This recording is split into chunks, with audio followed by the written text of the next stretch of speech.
अस्सलामुअलैकुम दोस्तों हम सब वाकिफ है आज के हिंदुस्तान के माहौल से, जहां हर एक छोटे से छोटे गलती की सजा मुसलमानों पे दी जाती है और हर एक चीज का जिम्मेदार मुसलमानों को ही बनाया जाता है, फिर चाहे वो कोरोना हो, देश में बढ़ती आबादी हो, गरीबी हो, वगैरह वगैरह। दोस्तों इसी बीच एक ऐसी हिंदू औरत की वीडियो मैं आप लोगों के लिए ले आई हूँ, जिसने मुसलमानों के पक्ष में जो बात कही और साथ ही साथ हिंदुस्तान के लिए मुसलमानों ने जो जो कुर्बानियाँ दी है, उसका इतना बड़ा खुलासा शायद ही आपने सुना होगा। दोस्तों इस वीडियो को आखिर तक जरूर देखें और शेयर करें अपने रिश्तेदारों और दोस्तों के बीच। ऐसा हमारे मुसलमान भाइयों ने हमारे साथ में किया, तो आपका दुश्मन मुसलमान कैसे हुआ? तो आपका दुश्मन है कौन?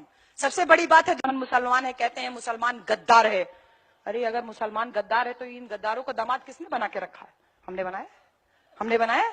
तुम दामाद भी बना लो तो कोई बात नहीं, और हम एक साथ अमन चैन से रहने देंगे, रहने की कोशिश करेंगे, तो तुम हमको मारोगे? तुम हमको कभी इखलाक के नाम पे, कभी किसी के नाम पे तुम हमको मारोगे, पीटोगे? ये सब काम हमारे लिए करोगे? तो इस बात को ध्यान रख कि जब हमारे बाबा साहेब लंदन में गोलमेज सम्मेलन में हमारे लिए 2 वोट के अधिकार की लड़ाई लड़ रहे थे, उस समय भी मोहम्मद अली जिन्ना और सर आगा खान नाम के 2 मुसलमानों ने बाबा साहब का सहयोग किया था, किसी मनवादी ने नहीं सहयोग किया। हमारे बाबा साहब जब महाड़ में पानी का सत्याग्रह कर रहे थे, उस सत्याग्रह को करने के लिए भी एक मुसलमान ने अपनी जमीन दी थी, जिसपे बाबा साहब खड़े होकर के अपना भाषण किए थे। हमारे ज्योतिबा राव फूले जो औरत की शिक्षा के लिए पहला स्कूल खोले, उस स्कूल को खोलने के लिए भी उस्मान शेख नाम के एक मुसलमान ने अपनी जमीन दी थी। उस्मान शेख की पत्नी हमारी अजीज, हमारी अम्मी फातिमा शेख, वो दूसरी मुस्लिम महिला थी जिसने औरतों की शिक्षा के लिए माता सावित्रीबाई फूले के साथ में रोज कीचड़ और गोबर सहती थी।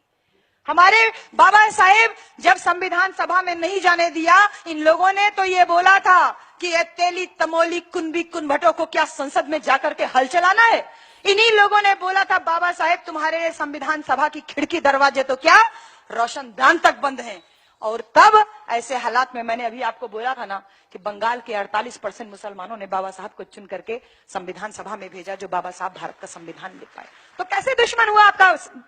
आप मुझे ये बताइए कि हमारे बाबा साहेब जब मालवीय जी, जिनके इंस्टीट्यूट में मैं पढ़ाती हूँ, मदन मोहन मालवीय बाबा साहब के हाथों का पानी पीने के लिए तैयार नहीं थे, उस समय मौलाना हजरत मोहानी ने अपने घर में रोजा इफ्तार की दावत दिया और अपनी प्लेट में बाबा साहब को बैठा करके खाना खिलाया।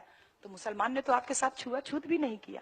और सबसे बड़ी बात है, मैं धन्यवाद करती हूँ मैडम आपका, बेनजीर मैडम, मैं आपका दिल से शुक्रिया अदा करती हूँ कि जब भारत और पाकिस्तान का विभाजन हुआ तो हमारी बेनजीर मैडम के पास अवसर था पाकिस्तान जाने का, लेकिन मैं हाथ जोड़ करके आपको शुक्रिया अदा करती हूँ कि आप लोगों ने कहा कि नहीं, ये भारत देश हमारी जन्मभूमि है, ये भारत देश हमारी कर्म भूमि है, अपने देश को छोड़ करके हम कहीं नहीं जाएंगे। Alhamdulillah, la ilaha illallah, Allahu Akbar, Subhan